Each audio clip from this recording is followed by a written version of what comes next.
Fala, meu pessoal, tudo bem com vocês? Estamos com mais um conteúdo, mais uma notícia para vocês. E hoje estamos aqui com o canal da Revista Oeste, todos os créditos ao canal deles, o link do canal da Revista Oeste está na descrição, no comentário fixado. Você aí que apoia o nosso canal, deixe o seu like, se inscreva no canal e não se esqueçam de ativar o sininho de notificações para vocês serem notificados de todos os nossos vídeos. É muito importante também que você deixe o seu comentário aí, deixe a sua opinião, deixe um bom dia, uma boa tarde, um oi, para ajudar o nosso vídeo a engajar e chegar para mais pessoas. Então, sem muitas enrolações, vamos para o vídeo.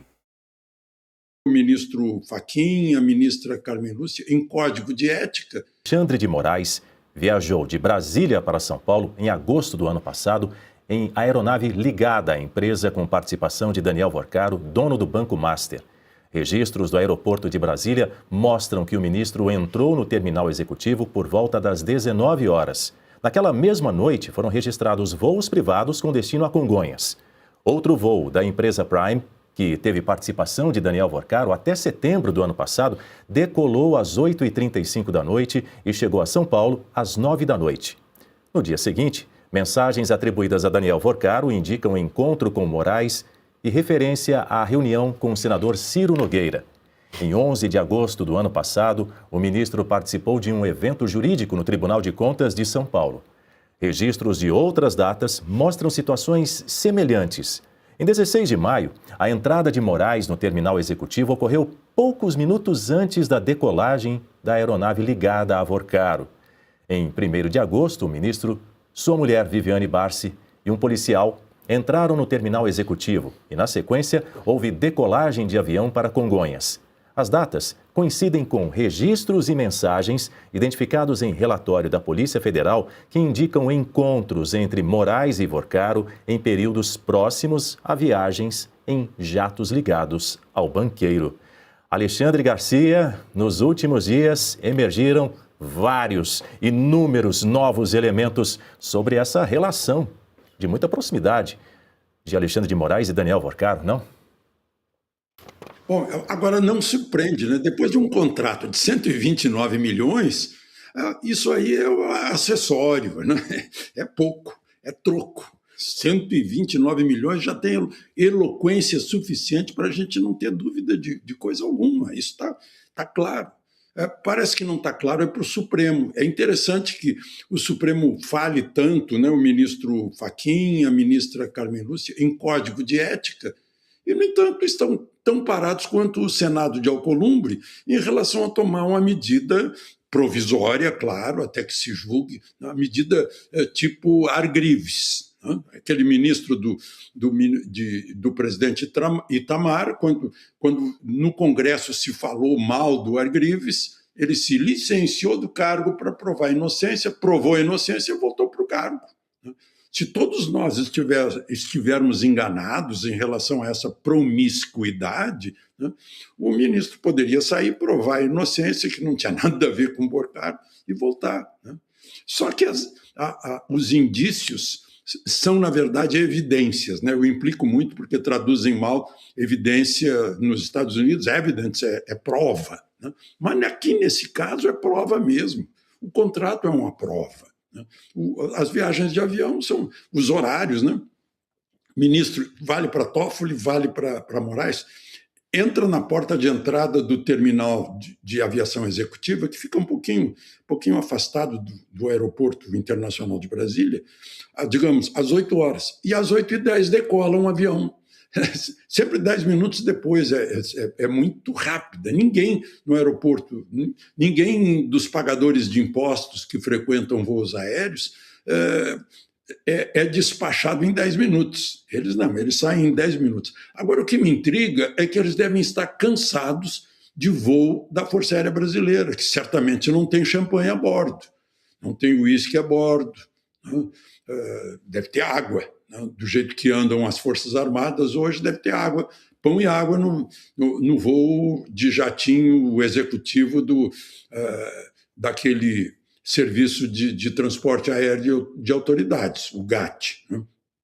Eu acho que também eles não vão passar em aeroporto.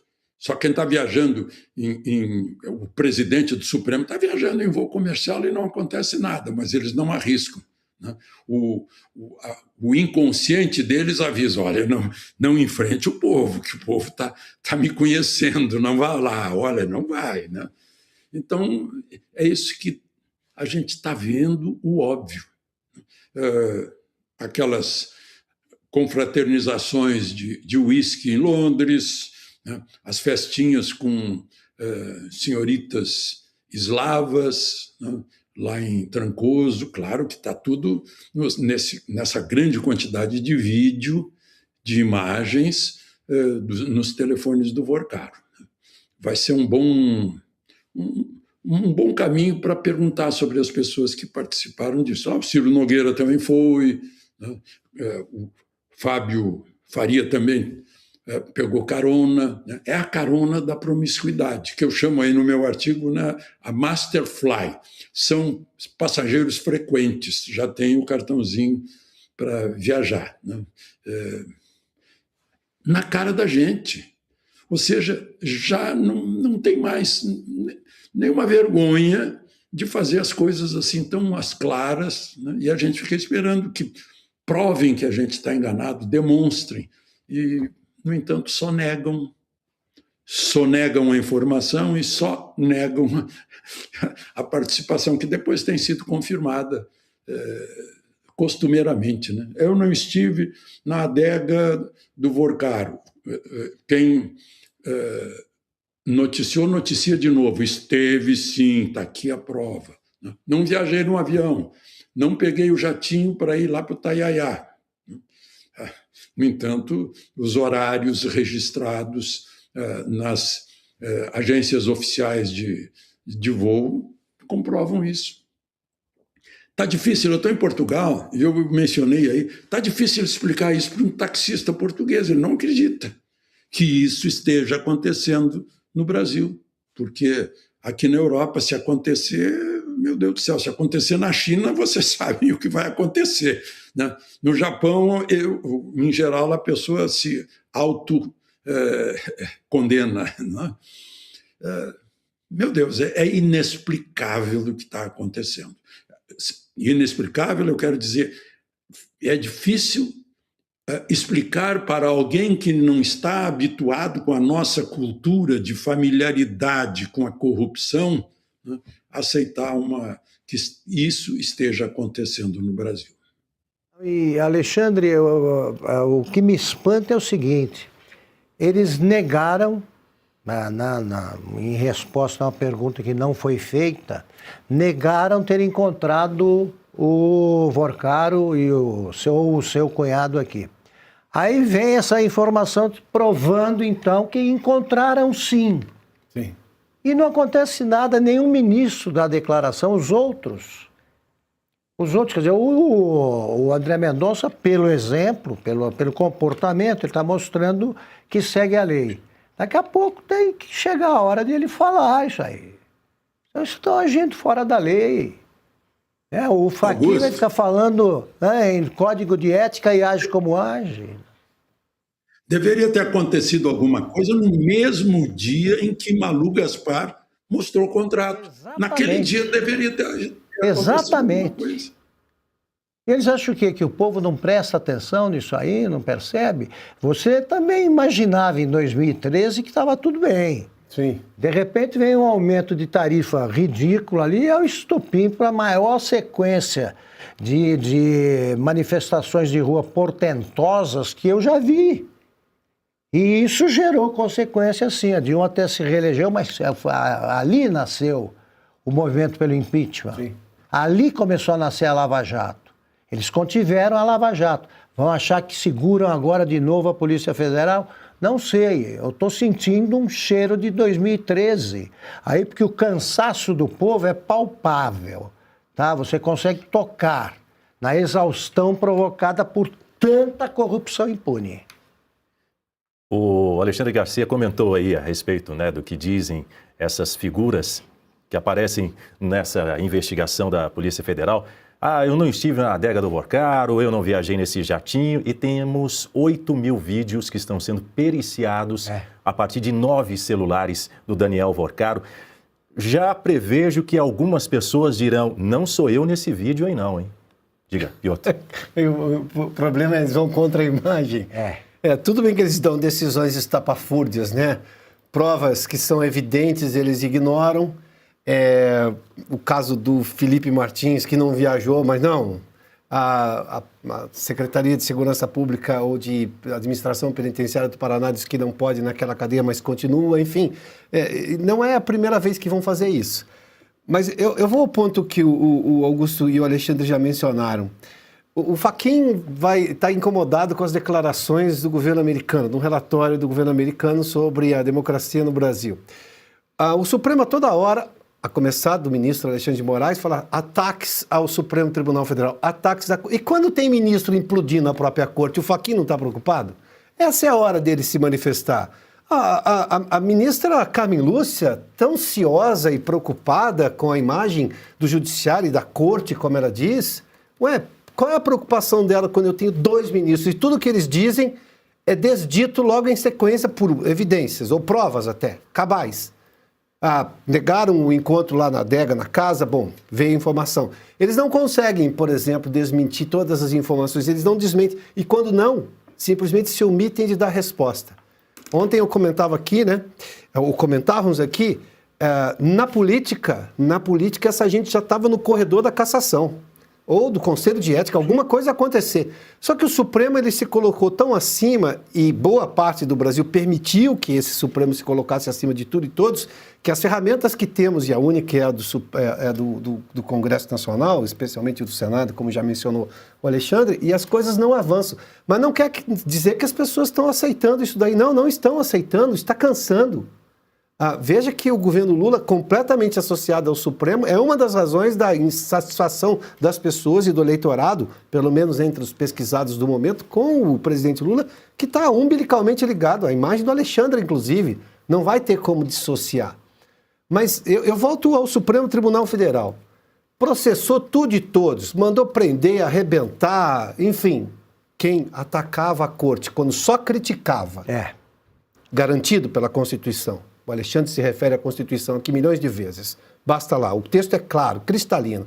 Nisso, ninguém pode reclamar do Constituinte. Não dá dupla interpretação sobre liberdade de expressão, liberdade de imprensa e por aí vai. Não dá.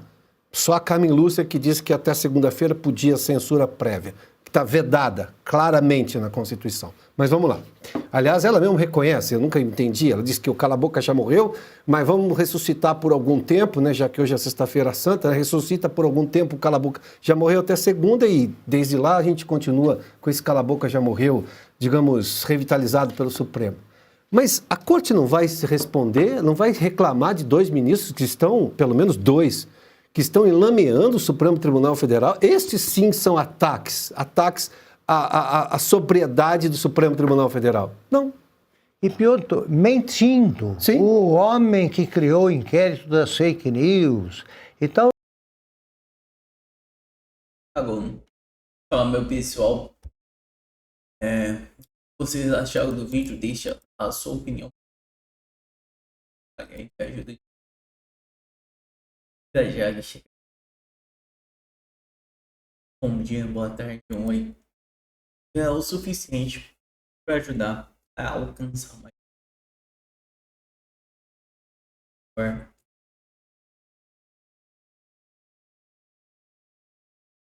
Estamos aqui no Correio do Povo. O governo exonera 16 ministros antes do prazo eleitoral. Prazo de 6 meses antes do pleito vence nesse sábado. Lista inclui nomes como Márcio França e Fernando Haddad. O governo federal exonerou nesta semana 16 ministros de estados que estudam a candidatura nas eleições de outubro. Segundo a legislação eleitoral, quem ocupa o cargo público planeja colocar seu nome nas urnas precisa deixar o posto 6 meses antes de pleito, prazo que vence nesse sábado, dia 4 de abril. compabilização evita o uso de máquina pública de recursos da visibilidade de função atual pelo pré-candidato para obter vantagem indevida sobre demais concorrentes. Também houve remanejamento do ministro André Paulo, anteriormente na pesca, para o Ministério da Agricultura, no lugar de Carlos Fogo.